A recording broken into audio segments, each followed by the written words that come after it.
One of the most unique sporting events in the world actually didn't begin as a sporting event at all.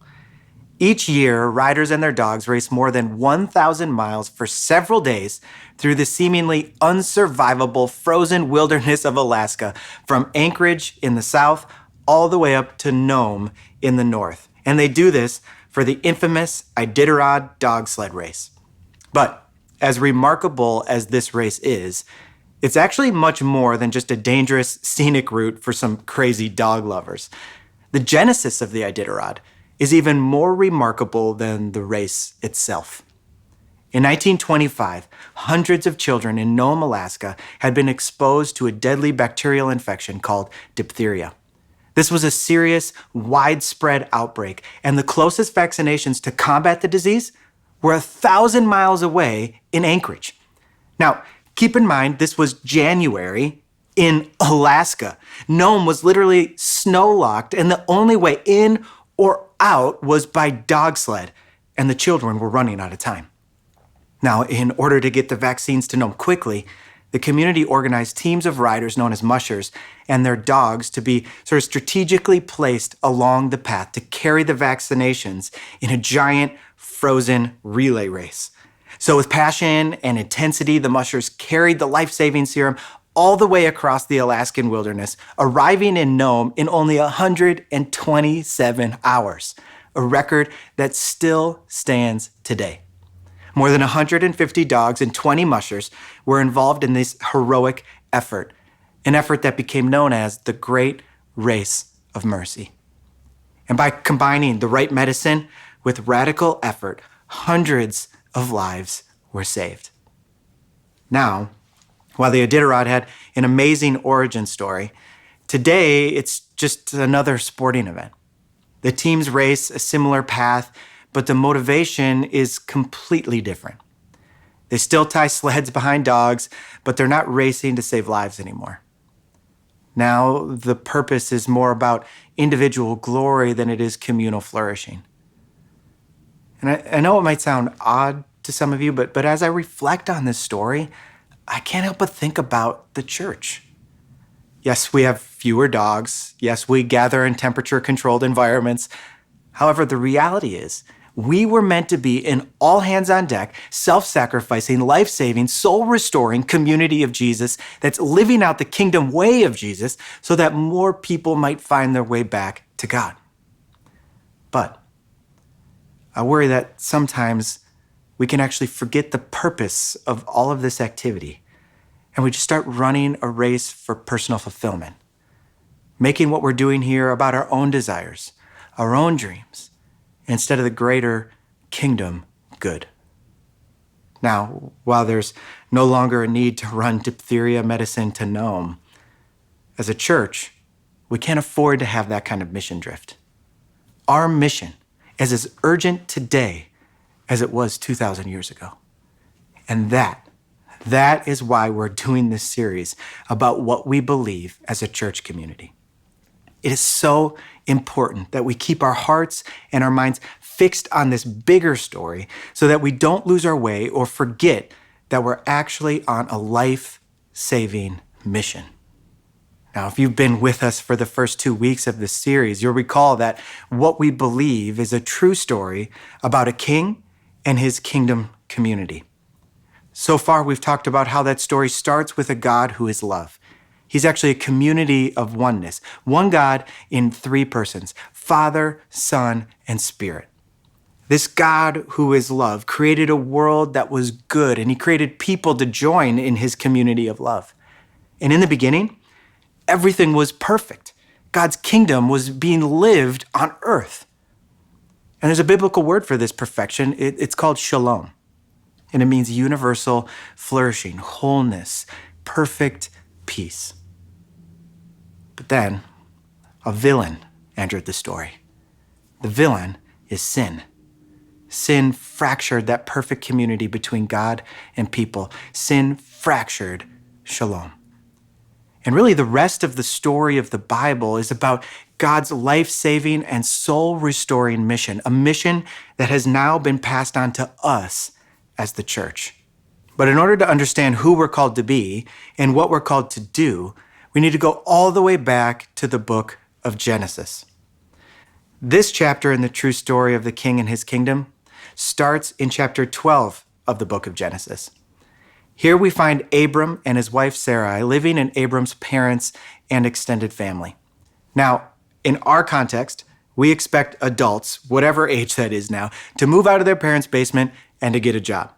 In our culture, independence is like a hallmark of maturity. But that wasn't the case in the ancient Near East. An extended family lived together, moved together, made choices together. They depended on one another for everything. The cultural values of Abram's family were very different from ours, and that difference makes what happens next incredibly surprising. God tells Abram to leave. He says, "The Lord had said to Abram, 'Go from your country, your people, and your father's household to the land I will show you.'" God calls Abram to leave his father's household. This was a massive deal in the ancient world. Back then, family was your safety net, it was your social network, your security, your insurance, and it was your retirement. And not only is Abram being called to leave his existing family, but other than his wife, Abram doesn't even have a family of his own. There's no kids, no family support structure. And to make things even more difficult, God doesn't even tell them where they're going. I mean, this must have felt like an invitation to disappear from the face of the earth. But God does issue some promises to Abraham in the midst of this daunting call, sort of tipping his hand just slightly on where this story is going. God says to Abram, "I will make you into a great nation. I will bless you. I will make your name great, and you will be a blessing. I will bless those who bless you, and whoever curses you, I will curse. And all peoples on earth will be blessed through you." Not only is God promising to restore what Abram is leaving behind, his family, his security, his belonging, but he's also promising to extend a blessing through Abram's family to all people on earth. And it's in these promises that we start to get a sense of what God is up to here. God is on a rescue mission. Despite all of our self-centered and shalom-shattering actions that we call sin, God still wants a relationship with his people. In fact, every part of God's great rescue story involves his desire to establish his kingdom community here on earth. As author Dallas Willard puts it, the aim of God in history is the formation of an all-inclusive community of loving persons with God himself as its prime sustainer and most glorious inhabitant. You see, it's through God's relationship with Abram, who had come to be known as Abraham, that the people of Israel are established as God's people. God makes a covenant with them, an unbreakable commitment. They will be his people, and he will be their God. And on top of all of that, the promise to them is that this community of people would be blessed so that they can be a blessing to all people. This marks the beginning of God's great rescue mission. What Adam and Eve were supposed to do in the Garden of Eden, be in relationship with God and to represent God to the world, God now entrusts that to the people of Israel. He starts his great rescue mission by establishing a community of people to be his people. Now, if we fast forward in the story of Israel, generations have come and gone, and Israel has grown into a large community, a nation. They've endured war and famine, internal strife, and resettlement. And at the part of the story that I want to turn to next, they find themselves enslaved in Egypt. And it's at this point in the story that God raises up a man named Moses to lead the Israelites out of captivity. As God leads them out of Egypt, he issues them an invitation to follow his ways. See, not only does God desire to be in relationship with his community of people, he wants them to flourish. He wants them to flourish by following him in his ways, the ways of his kingdom. And it's through Moses that God gives the Israelites what becomes known as the law. And it's God's instructions for how we as humans can flourish. with the most famous part of this law being the Ten Commandments.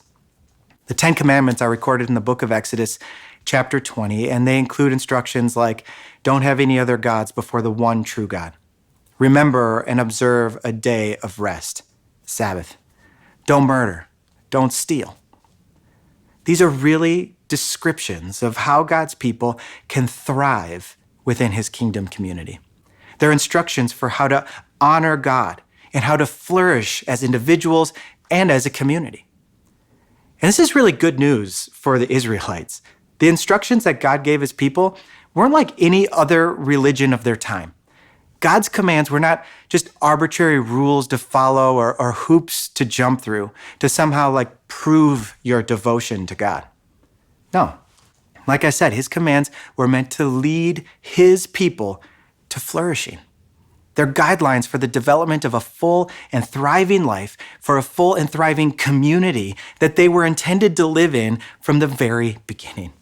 God's straightforward instructions are like instructions for how to restore God's intended shalom, the shalom that had been destroyed by human sin. One author puts it this way: for God's purpose, as we have seen, was not to invent a production line for righteous individuals, but to create a new community of people who in their social life would embody those qualities of righteousness, peace, justice, and love that reflects God's own character and were God's original purpose for humanity. I just love that. He's not creating a religion of rules.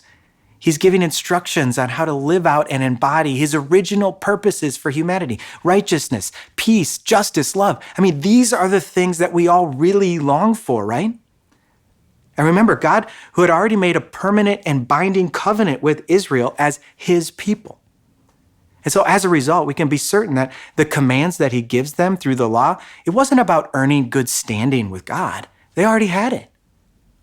The law was all about learning how to flourish. But there was one big problem. Israel couldn't even wait for Moses to bring the Ten Commandments down from the mountain before they messed things up again. They actually joined together and started to worship another God. They responded to God's faithfulness and God's love with betrayal. And when you read through the Old Testament, you see this cycle repeat itself over and over and over again. God longing to establish Israel as his kingdom community, and Israel's failure to honor that and to follow him. In fact, if you fast forward many generations, about 600 years, you come to another turning point in this story. Instead of following God as their king, and instead of following him and establishing themselves as his kingdom community, Israel decides to take matters into their own hands. They come up with a rescue plan of their own. In 1 Samuel 8, the people come to their leader, a prophet named Samuel, and they say this: "Give us a king to judge us like all the other nations have." See, they want someone to follow that they can see, that they can touch. So they ask for a human king in place of the divine. And the prophet Samuel, who was really like a spokesperson for God at the time, was not happy with the people's request. And so he went to God for guidance on how to handle it. And God tells Samuel this: "Do everything they say to you," the Lord replied, "for they are rejecting me, not you. They don't want me to be their king any longer. Ever since I brought them out of Egypt, they continually abandoned me and followed other gods. And now they're giving you the same treatment. Do as they ask, but solemnly warn them about the way a king will reign over them." God feels rejected, but this response reveals something that has always been consistent about his character. God never forces himself or his kingdom on anyone. He lets Israel have what they wanted, even though he warns them about the inevitable, painful outcome. And from here, the kingdom community of God slowly erodes through a cyclical pattern of fractured relationships and fractured peace and fractured shalom. Broken king after broken king after broken king, after broken kingdom after broken kingdom after broken kingdom. This is really the pattern of the rest of the Old Testament. And at times it can seem like this rescue plan has just sort of fizzled out, maybe even reached its limits. But what the story of Israel really reveals is the need for a perfect king to come and to break the cycle of sin and death once and for all, a perfect king to come and to establish a forever kingdom community. And as the Old Testament ends, the story of God's great rescue plan isn't over. As it's often said, the night is always darkest before the dawn. The stage has been set for the great and perfect hero of this story to come to our aid. It can be easy when you hear a message like this to feel like it's just history about a group of people who lived a really long time ago, or to feel an urge to just sort of fast forward to Jesus. And quite honestly, as our team worked on this message, we struggled with that urge too. But I believe it's so important for us to pause and to recognize that Israel's story is really our story. Understanding Israel's story in the Old Testament is sort of like understanding the story of your family of origin. It's really our spiritual family of origin. We can chuckle or scoff at the ancient Israelites thinking, can you believe these folks didn't just learn their lesson? But you know what? Each of us, we're all made of that same flesh and blood, prone to that same cycle of sin and taking matters into our own hands. Last week, we took some time to confess and to repent of sin in our own life. And I wonder, how many of us got caught back up in that cycle of sin even this week? We all have a tendency to look for our own king. We either make ourselves into a king or our lives, or we look for a king that we can follow. Maybe it's a parent or a spouse, someone close to us that we pour our lives into trying to please them. Maybe it's a political party or a specific politician. We become convinced that they hold the key to a better life, and we throw ourselves into their success. Now, I know I'm prone to this. I tend to put myself in the throne as the controller of my life all the time. I pursue what I want to do. I put my priorities above the kingdom priorities or above what I believe God has called me to do or to be about in this world. We're all prone to repeating the same cycle that we see Israel stuck in. We're rejecting our true king and seeking to establish our own little kingdoms. And when we do this, not only are we missing out on all that God desires for his kingdom community, we also miss the mark on living out our purpose to bless the world. I think it's time for us to really unseat these false kings, to unseat these false kings that we've allowed to rule in our lives and to return to the one true king. And so here's what I want us to do. I want to invite you to join me in taking a moment right now to return to the one true king. Together, let's take a few moments to identify these false kings that we've allowed to rule in our lives. Maybe you've placed yourself on the throne. Perhaps you're ruled solely by your own thoughts, opinions, and desires. Maybe you've let work or a hobby rule your life. Maybe there's a particular relationship that you've made king. Or maybe your ruler is success or comfort or wealth or pleasure. Go ahead and just in the stillness of this moment, get honest with God about the kings that you've allowed to reign in your life.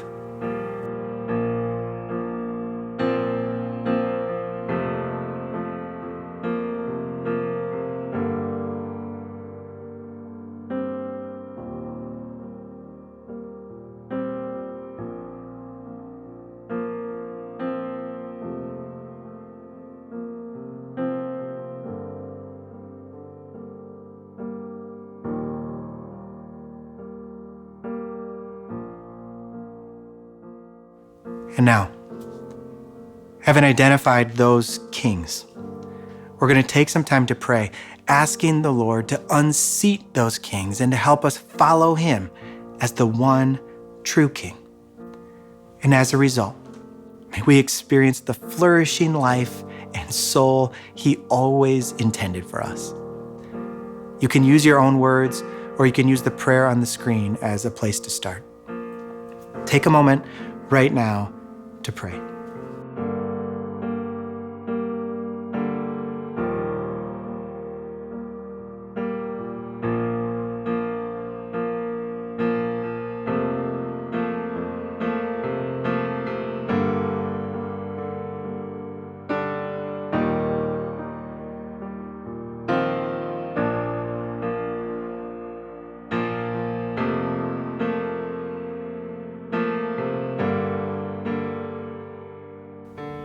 Throughout all the centuries of the Israelites' history, God remained faithful.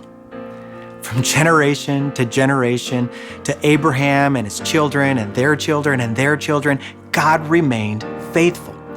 And so we can have complete confidence that he'll continue to remain faithful to us as well. God refuses to give up on his dream for his kingdom community. And so he sent his son, Jesus, to overcome the sin problem once and for all and to restore his kingdom. It's the greatest rescue story the world has ever known, and it's our story. Today, may we all live in the truth of that story, the story of our King and us, his kingdom community.